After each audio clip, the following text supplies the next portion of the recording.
Presiden Bersatu, Tan Sri Muhyiddin Yassin meletakkan jawatan sebagai Pengerusi Perikatan Nasional, PN, melalui pengumumannya malam tadi.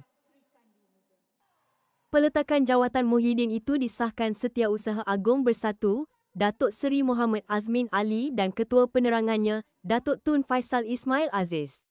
Difahamkan, bekas Perdana Menteri itu memaklumkan mengenai perkara berkenaan melalui kumpulan WhatsApp Majlis Pimpinan Tertinggi, MPT, parti malam tadi. Sementara itu, sumber dalaman parti memaklumkan bahawa Muhyiddin memaklumkan beliau sudah memuktamadkan keputusan untuk meletakkan jawatan sebagai pengerusi PN. Sumber itu berkata, pada mulanya hasrat Muhyiddin berkenaan dibantah sebahagian ahli MPT dan meminta ahli Parlimen Paguh itu menarik semula keputusannya. Keputusan itu dibuat ketika ketegangan memuncak antara PAS dan Bersatu susulan tindakan pemimpin Bersatu di Perlis dengan apa yang didakwa sebagai memulakan percubaan rampasan kuasa sehingga menyebabkan PAS kehilangan penguasaan ke atas kerajaan negeri itu.